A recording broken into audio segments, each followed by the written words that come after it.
හරි අපි අද ක්ලාස් එක පටන් ගමු. අද ඔයාලගේ ඩේ 4 එක අපි ඉන්ටර්නෙට් ගැන තමයි අද කතා කරන්න යන්නේ අපි. ඊමේල් සහ ඉන්ටර්නෙට් ගැන අද ගොඩක් අයට වැදගත් වෙන පාඩමක්. රයිට්. අපි මුලින්ම බලමු මොකද්ද ඉන්ටර්නෙට් කියන්නේ කියලා. ඉන්ටර්නෙට් කියන්නේ මොනවද? දැන් ඔයාලා හැමෝම දන්නවා ඉන්ටර්නෙට් කියන්නේ මොනවද කියන එක. ඉන්ටර්නෙට් කියන්නේ සරල භාෂාවෙන් අපි කතා කරනවා නම් ලෝකේ තියෙන හැම කම්පියුටර් එකකම ඩේටා තවත් කෙනෙක් අතර බෙදා ගැනීමට තියෙන නෙට්වර්ක් එකකට තමයි කියන්නේ ඉන්ටර්නෙට් කියලා කියන්නේ. පහසුවෙන්ම සරල තේරුම. ඒ කියන්නේ අපිට එක කම්පියුටර් එකක් අපිට මේ නෙට්වර්ක් එක ඉන්ටර්නෙට් කියන නෙට්වර්ක් එක තියෙනවා නම් අපිට පහසුවෙන් අපේ ගෙදර කම්පියුටර් එකෙන් තවත් ලෝකේ කොහේ හරි තියෙන කම්පියුටර් එක data අපිට ගන්න පුළුවන්. ඒ වගේම data අපිට ඒ කම්පියුටර් එකට යවන්න පුළුවන්. ඒක තමයි ඉන්ටර්නෙට් කියලා කියන්නේ. right? right. ඔක තමයි සරල තේරුම. ඉන්ටර්නෙට් එතකොට ඉන්ටර්නෙට් ප්‍රොටෝකෝල්ස් කියලා තියෙනවා. ඒ ප්‍රොටෝකෝල් වලින් තමයි ඉන්ටර්නෙට් හැදිලා තියෙන්නේ. IP කියලා જાතියක් තියෙනවා. ඉන්ටර්නෙට් ප්‍රොටෝකෝල් කියලා જાතියකින් තමයි ඒ නෙට්වර්ක්ස් හැදිලා තියෙන්නේ. හරිද? එතකොට ඒ නෙට්වර්ක් වලට එක එක දැන් හිතන්න අපේ රට ගැන හිතන්න ඉස්සෙල්ලාම අපේ රටේ ඇතුළට වෙනම IP ඒ කියන්නේ ඉන්ටර්නෙට් ප්‍රොටෝකෝල් වර්ගයක් වැඩ කරනවා. ඒවා කියනවා IP ඇඩ්‍රස් කියලා. කියන්නේ හැම කම්පියුටර් එකකටම අපි ඇඩ්‍රස් එකක් තියෙනවා. දැන් අපි තවත් ගෙදරකට යනවා නම් අපි හොයාගෙන අපි යන්නේ ගෙදර ඇඩ්‍රස් එක හොයාගෙනනේ. ඒ වගේ අපි දැන් ඊමේල් එකක් හරි මොකක් හරි ඩේටා ටිකක් තවත් කම්පියුටර් එකකට යවනවා නම් ඒ යවන ඩේටා නිකම්ම යන්න විදිහක් නැහැනේ. මොකක් හරි දෙයක් පාදක කරගෙන ඒවා යන්නේ. right? එතකොට ඒවා යන්නේ IP ඇඩ්‍රස් කියලා જાතියක් හොයාගෙන. කියන්නේ හැම කම්පියුටර් එකකටම යුනික් IP ඇඩ්‍රස් කියලා එකක් තියෙනවා. ඒ කියන්නේ IP ඇඩ්‍රස් එක ඒ කම්පියුටර් එකට විතරක් යුනික්. ඉන්ටර්නෙට් එකට සම්බන්ධ වුණාම. හරිද? එතකොට අපි යවන data ඒ ඇඩ්‍රස් හොයාගෙන තමයි ඒවා යන්නේ. උදාහරණයකට අපි ඊමේල් එකක් ගමු. අපි ඊමේල් එක ටයිප් කරලා යවනවා කියලා කියමු. අපි සමන් කියලා එක්කෙනාගේ සමන්@ මොකක් හරි 123.com එයාගේ ඊමේල් එක ඒක. right? ඒ ඊමේල් එක මෙහෙම කියමු. දැන් මම පොඩ්ඩක් ඒක ඔයාලට ඇඳලාම පෙන්නන්නම්.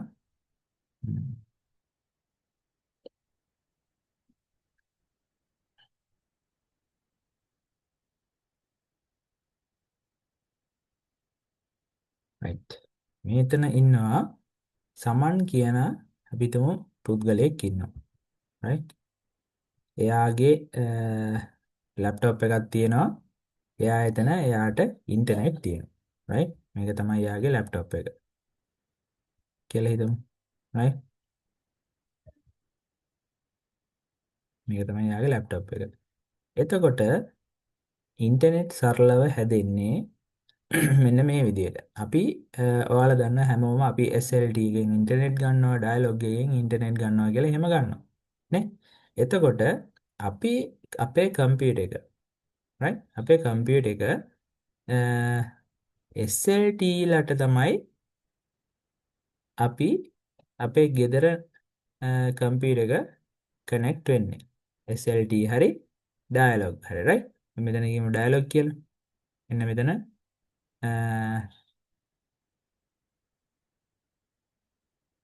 ඩයලොග්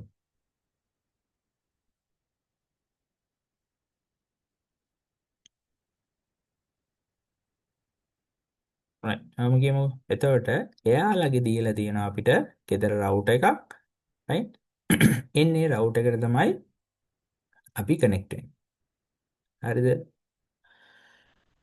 මේක Wi-Fi වලින් හරි අපි කේබල් එකකින් හරි අපිට කනෙක්ට් වෙන්න පුළුවන්. හරි? මේක Wi-Fi වෙන්න පුළුවන්. නැත්නම් අපිට කේබල් එකකින් වෙන්න පුළුවන්. මෙන්න මෙයාලා මේ රවුටර් එක කනෙක්ට් වෙනවා මෙයාලගෙම තියෙන මොනවද? ටවර්ස් තියෙනවා. right? මෙන්න මේ ටවර් එකට කනෙක්ට් වෙනවා. මේ රවුටර් එක. ඊට පස්සේ අපි හිතමු අපේ ලංකාවේ ඇතුළතම කනෙක්ට් වෙනවා නම් මේ ටවර්ස් වලින් තමයි මේවා දැන් අපේ සිග්නල්ස් ටික යන්නේ. රයිට්? ඔහොම ගිහිල්ලා තවත් තැනක තියෙන රවුටර් එකකට මෙයා කනෙක්ට් වෙනවා. රයිට්? තවත් අපි කියමු අපේ ලංකාවෙම තියෙන ගෙදරක් කියලා. මේක රවුටර් එකක්. රයිට්? ඒත් රවුටර් එකක් මේකත් රවුටර් එකක්. SLT ළඟින් දීලා තියෙන්නේ. රයිට්? මෙයාලගේ ඩයලොග් හරි මොකක් හරි වෙන්න පුළුවන්. ඩයලොග් හරි මෙතනත් SLT හරි රවුටර් එකක්. right?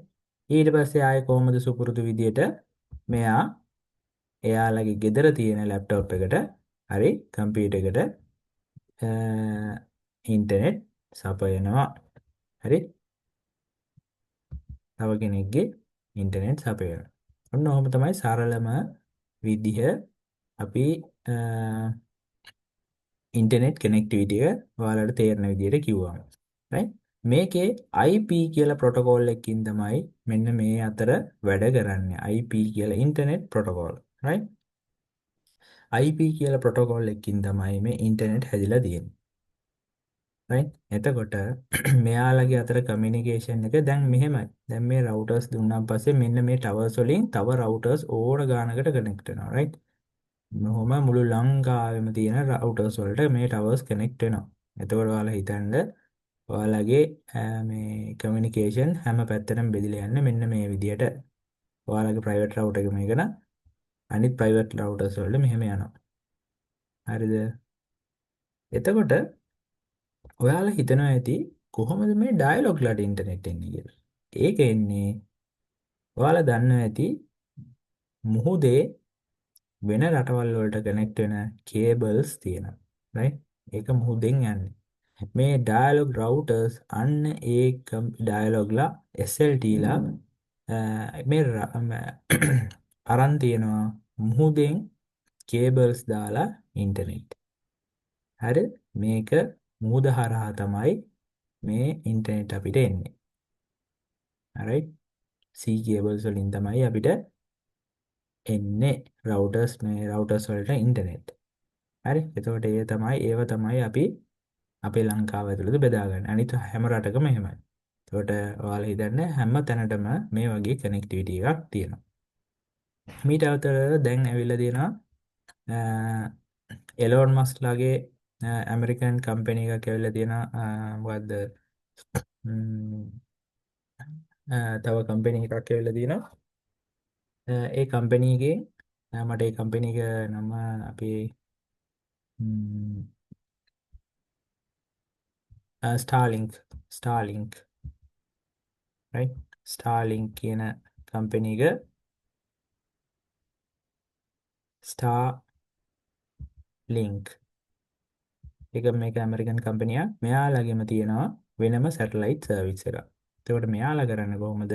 මේක කේබල්ස් මොකුත් පාවිච්චි කරන්නේ නැහැ. මෙයාලා සම්පූර්ණ ලෝකෙටම එයාලගේ ඩිවයිස් තියෙන කට්ටියට සපයන්නේ තනිකරම සැටලයිට් කනෙක්ෂන්ස් තමයි සපයන්නේ. හරිද? එතකොට මෙන්න මේ විදිහට තමයි ඉන්ටර්නෙට් සපයන්නේ සාමාන්‍ය විදියට. හරි? right.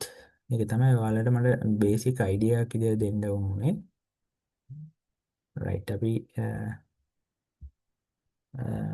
මට විනාඩියක් දෙන්න.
හරි සොරි කෝල් එක එතකොට ස්ටාර්ලින්ක් ගැන අපි කතා කරා රයිට් ඕක තමයි බේසික් අයිඩියා එක අපේ ඉන්ටර්නෙට් ගැන right what is internet simple explanation එකක් ගැන කියනවා කොහොමයි ඊට පස්සේ ඔයාලා කොහොමද ඇත්තට ඉන්ටර්නෙට් වලට යන්නේ ඉන්ටර්නෙට් වලට යන්නේ කොහොමද ඒක ගැන දැන් අපි කතා කරමු කොහොමද ඉන්ටර්නෙට් වලට යන්නේ කියලා ඉන්ටර්නෙට් වලට යන්න අපි භාවිතා කරනවා බ්‍රවුසර් කියලා જાතියක්. මොකද්ද බ්‍රවුසර් කියලා කියන්නේ? මෙතන තියෙනවා මගේ ඉන්ස්ටෝල් කරලා තියෙනවා ඔයාලට පේනවා ඩෙස්ක්ටොප් එකේ. මෙතන Firefox එක තියෙනවා මෙතන Google Chrome එක තියෙනවා. මෙන්න මේවා ඇප්ලිකේෂන්ස් කියන්නේ softwares මේ වලින් තමයි අපි ඉන්ටර්නෙට් බ්‍රවුස් කරන්නේ. හරි. උදාහරණයකට අපි දැන් මේ Firefox කියලා ඕපන් කරපුවාම ඔයාලගේ කම්පියුටර්ස් වල තියෙනවා ඕපන් කරපුවම මෙන්න මේ විදිහේ ඉන්ටර්ෆේස් එකක් එනවා. මෙතනින් එනවා බ්‍රවුසර් එක. sorry. මෙතන එනවා සර්ච් බාර් එකක්. මේකට කියනවා සර්ච් බාර් එකක් කියලා. මෙතන අපිට සර්ච් කරන්න පුළුවන් ලෝකේ තියෙන ඕන දෙයක් අපිට ඉන්ටර්නෙට් තියෙනවා නම්. හරිද? දැන් මෙතන දැන් මම cat කියලා ටයිප් කරලා enter කරා. මට Google කියන සර්ච් එන්ජින් එකෙන් මට හොයලා දෙනවා Whoso ගැන තියෙන විස්තර. right? එතකොට මේ ලෝකේ තියෙන මෙන්න මේවට කියනවා වෙබ්සයිට්ස් කියලා. මේවට කියනවා එක එක වෙබ්සයිට්ස්.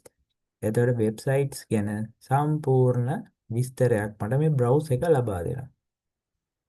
හරිද? මෙන්න මේ බ්‍රවුස් එකෙන් කරන්න ඔන්න ඔය වැඩේ. මොනවද ප්‍රශ්න තියෙනවා නම් මට කෙලින්ම අහන්න. right. එතකොට ඕකයි ඔතන විස්තරේ.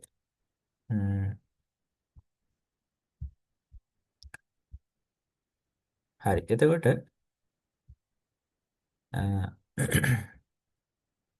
බ්‍රවුසර් එක කියන්නේ එතකොට ඒකයි Chrome එක කියන්නේ මේ වගේම තව බ්‍රවුසර් එකක්. ඒකේ නම් දෙකක් විතරයි වෙන වෙන කම්පැනිස් වල. right?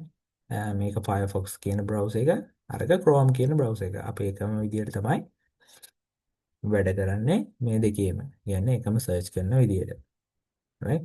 මෙතන නමක් ගහලා හරි කැමති දෙයක් අපිට සර්ච් කරනවා නම් අපිට ඒ දෙක වල විස්තර අපිට ලබා ගන්න පුළුවන්.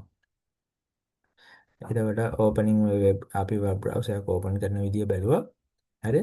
ඒ සාමාන්‍ය සරලව ඩබල් ක්ලික් කරලා තමයි අපි ඒ වෙබ් බ්‍රවුසර් එකක් ඕපන් කරන්නේ. දැන් අපේ ඩෙස්ක්ටොප් එකේ තියෙනවා නම් මේක උඩ ඩබල් ක්ලික් කරන්න ඕනේ. එකපාරක් නෙමෙයි දෙපාරක් ක්ලික් කරපුවම පස්සේ තමයි මේක දැන් ඔයාලා දන්නවා මම මුලින් කියලා දීලා තියෙනවා කොහොමද ඩබල් ක්ලික් කරන්න කියලා. එහෙම ක්ලික් කරන්නේ මෙන්න මේක ඩබල් ක්ලික් කරපුවාම Firefox browser එක open වෙනවා. එතකොට මෙතන තියෙන search bar එකෙන් තමයි අපිට ඕන දේ අපි search කරගන්නේ. මම හිතන එක තේරුණා කියලා. කොහොමද අපි Google වලට එන්නේ? හරි. Google කියන්නේ මොකක්ද කියලා අපි බලමු දැන්. Google කියන්නේ මම ඉස්සෙල්ලා කිව්වා මෙතන අපි මෙතන අපි වෙනම tabs ගන්න පුළුවන් නේ. අපිට මේවට කියනවා tabs කියලා මේ. එක එක tab අපිට වෙන වෙනම search කරන්න පුළුවන් මේ tab ඇතුලේ වෙන වෙන જાති. දැන් මම මේක ඇතුලේ search කරේ cat ගැන. මේක ඇතුලේ search කරනවා මම Google කියලා type කරනවා. right? දැන් Google කියලා type කරලා google.com කියලා type කරලා enter කරපුවාම මේ google.com type කරපුවාම තවත් වෙබ්සයිට් එකක් ලෝඩ් වෙනවා. නමුත් මේක වෙබ්සයිට් එකක් විතරක්ම නෙමෙයි මේකට කියනවා සර්ච් එන්ජින් එකක් කියලා. හරිද? මේක සර්ච් එන්ජින් එකක්. මේක සර්ච් එන්ජින් එකක් කියන්නේ මොකද්ද? වෙබ්සයිට්ස් හොයලා දෙන තැනකට තමයි සර්ච් එන්ජින් එකක් කියන්නේ. වෙබ්සයිට් සර්ච් කරලා දෙනවා. හරි? මේකේ අපිට ඕන වොයිස් ටයිපින් වලින් අපිට දැන් ෆෝන් එකකින් වගේ ඕපන් කරලා අපිට දෙයක් කැට් කියලා කිව්වොනම් මෙයා කැට් ගැන වොයිස් එක අහලා සර්ච් කරලා දෙනවා. අපිට ෆොටෝ එකක් තියෙනවා නම් මම මේක පෙන්නන්නම්. මේ ෆොටෝ එකේ search by image. මම හිතමු දැන් අපි ටයිප් අප්ලෝඩ් කරනවා මොකක් හරි ස්පෙસિෆික් දෙයක්. මම කියමු මෙන්න මේ ෆොටෝ එක මම මෙතෙන්ට අප්ලෝඩ් කරනවා. අප්ලෝඩ් කළා මෙයාට මම කියනවා මෙන්න මේවා ඉන්ටර්නෙට් එකේ තියෙන හැමතැනම පෙන්වන්න කියලා. මේ බලන්න. මේ ෆොටෝ එක ඒ අදාළ ඉමේජ් එකට අදාළ ෆොටෝස් ඉන්ටර්නෙට් එකේ තියෙන හැම එකක්ම මට පෙන්වන්න පටන් ගන්නවා. right? ඒ ටෝච් වර්ගේ මට දිගටම පෙන්වන්න පටන් ගන්නවා හැමතැනම. මේ වගේ ඔයාලට පුළුවන් මොකක් හරි දෙයක් ඔයාගාව තියෙනවනම් ඒ ගැන වැඩි ඉස්සර හොයාගන්න ඔයාලට පුළුවන් මෙතන තියෙන ෆොටෝ එකක් අප්ලෝඩ් කරලා ඉවරලා ඔයාලට ඒ ගැන හොයන්න. right? ඒකට කියනවා image search කරනවා කියලා. search by image. right? search by image. right.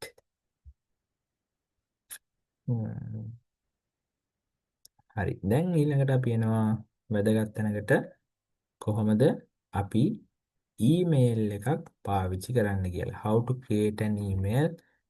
හරි. sending and receiving email. හරි. එන්න ඒ ටික අපි දැන් කතා කරනවා. right. මේක ඔයාලට ගොඩක් වැදගත් දෙයක්. ඔයාලගේ දිනදා වැඩ ටික, ඔෆිස් වල වැඩ, බිස්නස් එකේ වැඩ ටික කරගන්න නේ. right. අපි බලමු කොහොමද දැන් ඊමේල් එකක් හදන්නේ කියලා. හරි. දැන් අපි මෙතනින් ඉස්සෙල්ලාම මම ටයිප් කරගන්නවා. දැන් ඔයාලා හිතන්න මෙතනින් ගන්න වෙනම ප්‍රයිවට් වින්ඩෝ එකක්. මෙන්න මේක ඔයාගේ සර්ච් එකේ මම Gmail කියලා ටයිප් කරනවා. මම දැන් හදන්න යන්නේ Gmail එක. right? මේ Gmail එකෙන් මෙන්න මේ පළවෙනි link එකට ගියාපම email එකක් දැන් අපි හදන්න යන්නේ ඔයාගේ නමට. හරි? එතෙන්ට email ගියාපම මෙතන පෙන්නනවා create an account කියලා. හරි? create an account කියලා එකක් පෙන්නනවා. right. මම දැන් කියන ඉතරදී අහනවා මේක work business එකක්ද කියලා. business එකක් නම් ඔයාලා හැබැයි මේව කරන්න සල්ලි ගෙවන්න ඕනේ. එහෙම නෑ මට personal එකක් ඕනේ කියලා තමයි මම මෙතනින් search මේ select කරලා යන්නේ. right. දැන් අහනවා මොකද්ද ඔයාගේ first name එක සහ last name එක කියලා. හරිද? මම මේකට මොකක් හරි වෙන නමක් දෙනවා මොකක් හරි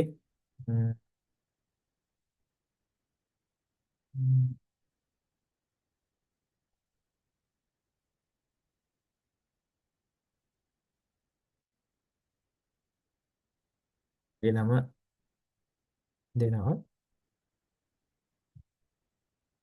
එතනින් මෙතන ඔයාගේ මොකක් හරි ඔයාලට date එකක් දෙන්න පුළුවන් මොකක් හරි ඔයාලට කැමති date එකක් right දීලා ඔයාගේ gender එක select කරන්න මෙතන. ඒවා basic information ටික. ඊට පස්සේ ඔයාලට දෙන්න පුළුවන් මේක මොකද්ද ඔයාලට ඕන email එක කියලා මෙතනින් select කරන්න. right? හරි. දැන් ඔයාගේ මොකද්ද වෙන්න ඕනේ කියලා. එතන මම කියනවා ආලිය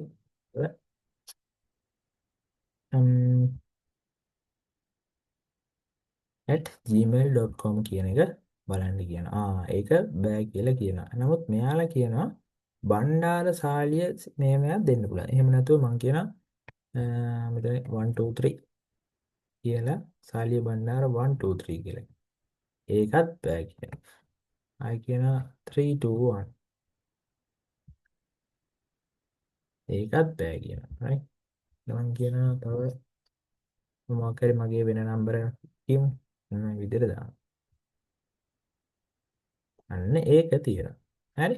ඒක තියෙනවා. දැන් කියනවා ඊමේල් එකට පාස්වර්ඩ් එකක් දාන්න කියලා. ඒ වෙලාවේ පාස්වර්ඩ් එකක් දානවා.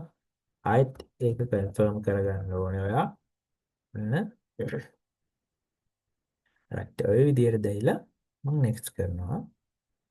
next කරපුවාම ඔයාට ෆෝන් නම්බර් එකක් අහනවා. right? මේ ෆෝන් නම්බර් එක මට ඇඩ් කරන්න නම් පුළුවන් වේද දන්නේ මේ වෙලාවේ මම අපි දීලා බලමු. මේ විදිහට ෆෝන් නම්බර් එකක් දීලා මම next කරනවා. right. ඒක ඇඩ් වුණා. ඊට පස්සේ මගේ ෆෝන් නම්බර් එකෙන් ඒ නම්බර් එකට හරි මට ආවා කෝඩ් එක මෙන්න මේ කෝඩ් එක දෙන්න කියලා කියනවා. right. කෝඩ් එක දීලා මම next කරනවා. රිකවර් ඊමේල් ඇඩ්‍රස් එකක් එනවා. ඔයාලට මොකක් හරි හදිසි ප්‍රශ්නයක් වුණොත් තවත් රිකවර් ඊමේල් ඇඩ්‍රස් එකක් තිබ්බොත් මේක ඔයාලට රිකවර් කරගන්න පුළුවන්. අපි මේ වෙලාවේ ඒක ස්කිප් කරමු. ඔයාලට ඕන නම් දෙන්න පුළුවන් හදන වෙලාවට. right. දැන් මෙයා කියනවා ඔක්කොම ටික හරි. ඔයාට ඔයාගේ ඊමේල් එක සාලිය බණ්ඩාර 1137@gmail.com කියලා එකක් ඊමේල් එකක් දැන් ඔයාට හැදෙනවා කියලා. right? මෙතනින් ඔක්කොම ටික දීලා ඔයාට මේක තියෙන්නේ එයාලගේ ඇග්‍රීමන්ට් එක. මේක ඇග්‍රී කරපුවාන් පස්සේ ඔයාට ඔයාගේ ඊමේල් එක ජෙනරේට් වෙනවා. හරි? ඔයාගේ ඊමේල් එක ජෙනරේට් වෙනවා විදියට. එතකොට ඔයාලට Gmail address එකක් ඔන්න දැන් තියෙනවා.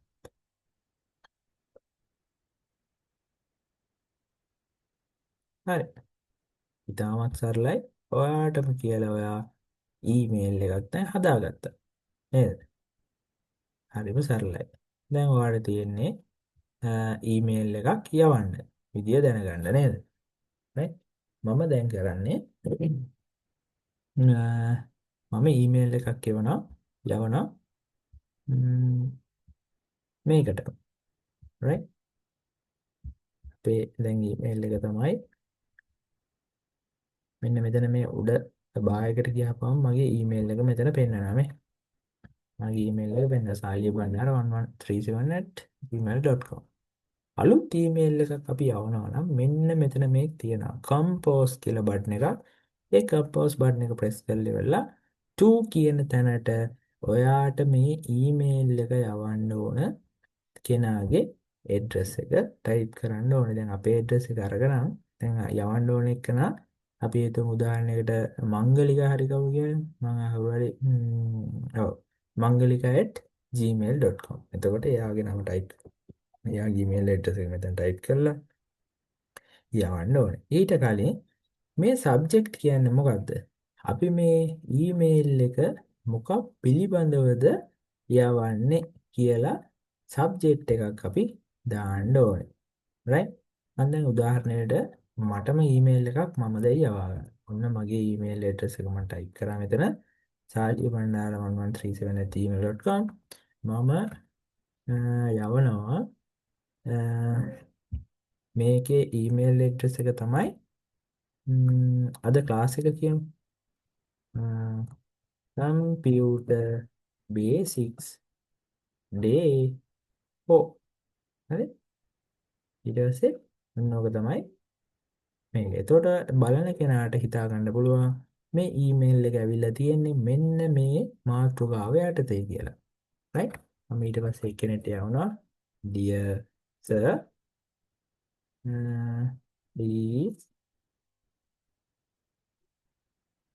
please kindly refer here with attached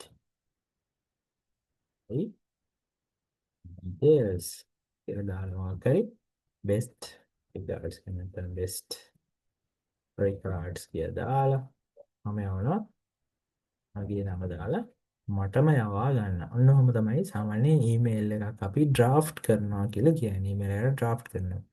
right. දැන් ඔයාලට මම කියලා දෙනවා මෙතන මගේ attach කරලා තියෙන details බලන්න කියලා.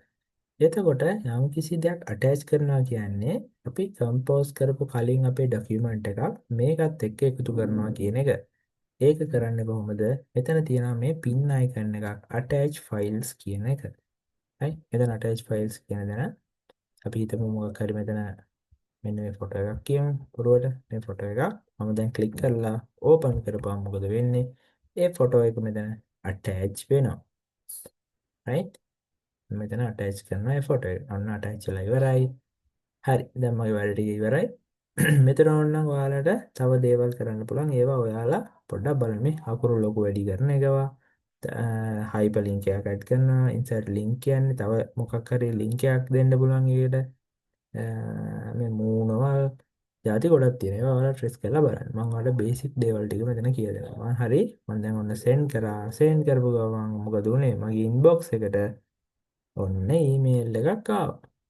ඒක මම සර්ච් ඕපන් කරලා බලපුවම මෙන්න මේ විස්තරය මට පෙන්නනවා දැන්. dear sir මෙන්න මේ ටික මට විස්තර මට ප්‍රිවිව් එකක් පෙන්නනවා ඇටැච්මන්ට් එකේ. ඔන්න ඔය විස්තරය. හරිද? එතකොට මම මගේ sent එක මේකට කියනවා sent box කියලා. මෙන්න මේ sent එක බලපුවම මම යවපු ඊමේල් එකත් මෙතන තියෙනවා. ඔන්න ඔකයි සරලම ඊමේල් කතාව. හරිද? තේරුණාද? දැන් ඔයාලට අපි හිතමු ඊමේල් එකක් යවන්න ඕනේ නමුත් ඒක ඩ්‍රාෆ්ට් කරලා විතරක් තියෙනවා. මම මගේ එකටම යවනවා. right? දාලා තියෙනවා subject එක ඔයි test 2 කියලා දාමු. බොඩි එක මේකට කියන email බොඩි එක මේක subject line එක කියනවා මේකට කියන address bar එක කියලා. මේකට කියන email body එක කියලා. right? email body එකේ මම නිකන් test 2 කියලාම දාගමු.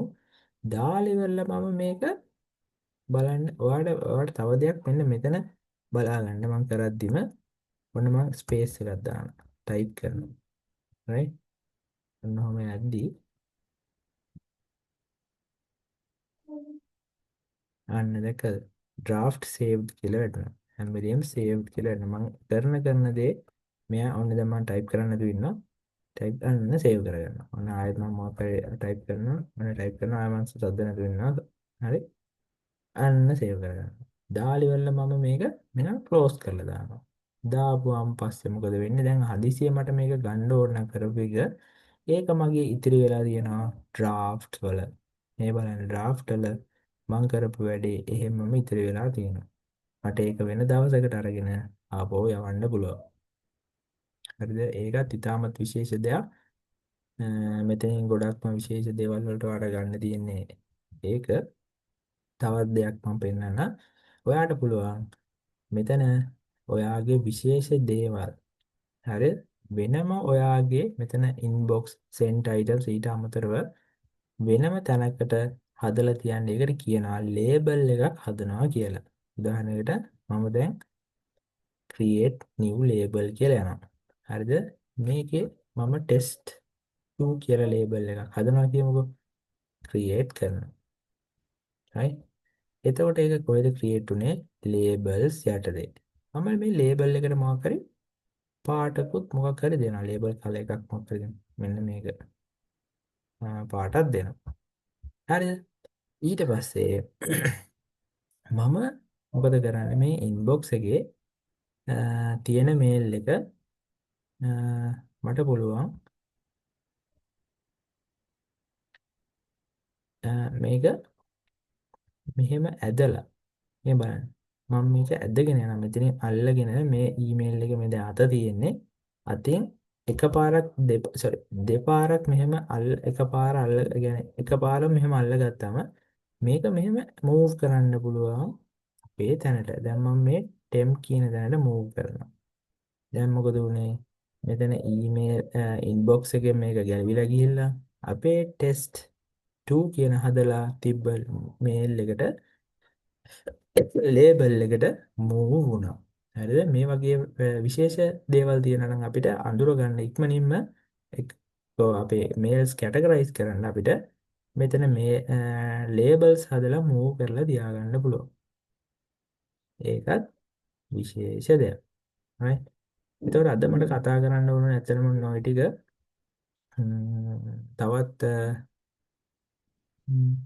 මේකේ තියෙන දේවල් ගොඩක් අපි මේල් එකක් හදිසියෙ ඩිලීට් කරොත් අපි මෙතනින් ගිහලා ඩිලීට් කරනවා කියමුකෝ. හරි. දැන් ඒක ඩිලීට් කරනවා. හදිසියෙ වාගේ අතින් එහෙම ඩිලීට් වුණොත් වාගේ මේල් එක මෙතන තියෙන ට්‍රෑෂ් එකට තමයි යන්නේ. right? මෙතන ඔයාලා ට්‍රෑෂ් එකට ගිහලා බැලුවොත් මේ බලන්න test 2 කියලා හදපු ට්‍රෑෂ් එකේ තියෙනවා. ඔයාලට ඒක මේව කරන්න ආපහු ගන්න ඕන නම් ඩිලීට් කළාම දාන්න ඕන නම් මෙතනින් delete forever දුන්නාම මේක මෙතන ඩිලීට්ම වෙලා යනවා. එහෙම නැතුව මෙතනින් මූව් කරන්න පුළුවන්. එහෙම නැත්නම් මූව් ගිහලා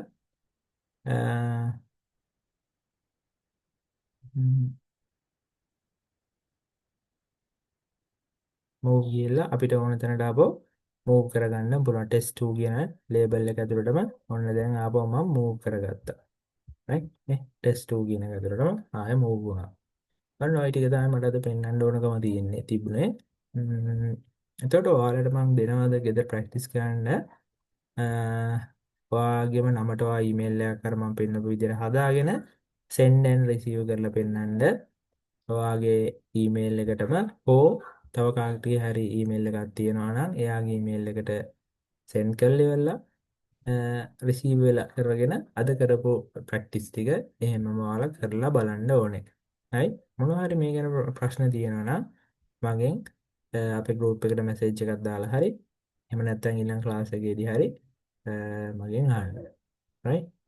ඒතර අද දවසට අපේ ඔය සෑල්ල අපි ඉවර කරනවා කතා කරලා ඊළඟ දවසේ ඊළඟ අලුත් ටොපික් එකකින් හම්බෙමු right ඊට පස්සේ අන්තිම ටොපික් එක තියෙන්නේ අපි ඊළඟ දවසේ ඒ කතා කරලා ඉවරනාම අපේ පළවෙනි අ, මේ 5th day එකෙන් පස්සේ අපේ බේසික්ස් ටික ඉවර වෙනවා ඊට පස්සේ අපි පටන් ගන්න අපේ Word Excel PowerPoint ඔයාලගේ බේසික් කෝස් එක right හරි එහෙනම් හැමෝටම සුබ දවසක්